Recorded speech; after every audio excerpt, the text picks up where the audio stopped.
कि हमें उन्होंने इग्नोर करना है या उस पर जो है।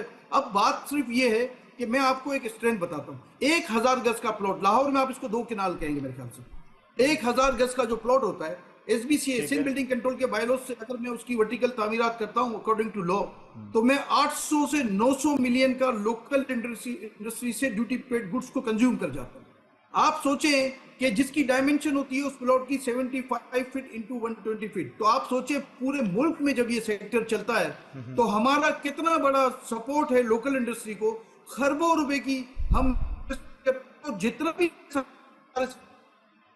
में आता है, यानी जो पैसा चाहे ओवरसीज पाकिस्तानी देता हो या हमारा कराची का पाकिस्तान देता हो, उसका 70% पास ऑन करते हैं। आपने हमारा सेक्टर बंद नहीं किया, आपने हिट किया है लोकल इंडस्ट्री को। हिट होने का मतलब है कि आबाद को अल्लाह ने ये एजाज दिया है कि मिलियंस ऑफ जॉब जो लोकल इंडस्ट्री में चलती हैं और मिलियंस ऑफ जॉब जो हमारे सेक्टर में चलती हैं, उन सब का अल्लाह ने उसको प्रोटेक्टर बनाया आबाद को। ठीक है, तो वो सारे के सारे लोग, हमें नजर आ रहा है कि अब वो बेरोजगार होना भी तो सामने आ गए हैं कि वो बेरोजगारी शुरू।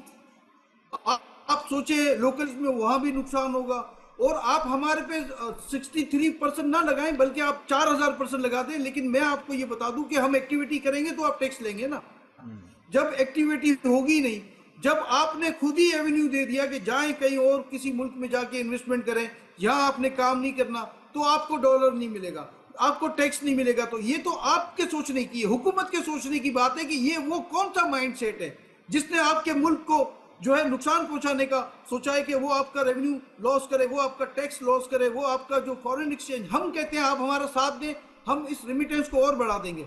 हम कहते हैं आप हमारा साथ दें, लोकल। यानी आपके पास एक एजेंडा मौजूद है, आपने अपने तौर पर इस पे वर्किंग कर रखी है? जी, हमेशा होता है। ये एसोसिएशन है पाकिस्तान की सबसे बड़ी सिंगल एसोसिएशन। ठीक है, इसके पास सारी चीजें, एक पूरा हमारा रिसर्च एंड डेवलपमेंट सेल है हमारे पास। ठीक है, बिल्कुल ठीक है, बिल्कुल ठीक है। ये जब तक हमें मैं ये जी आप कंप्लीट करें आसिफ साहब।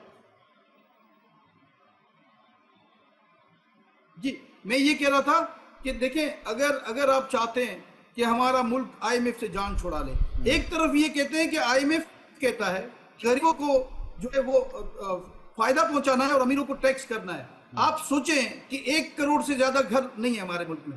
हुकूमत वक्त की जिम्मेदारी है कि हर पाकिस्तानी को छत फराम करे, लेकिन अगर आप नई जिम्मेदारी पूरी कर सकते हैं या आपके माशी हालात ऐसे नहीं है तो आपका प्राइवेट सेक्टर ये कर रहा था।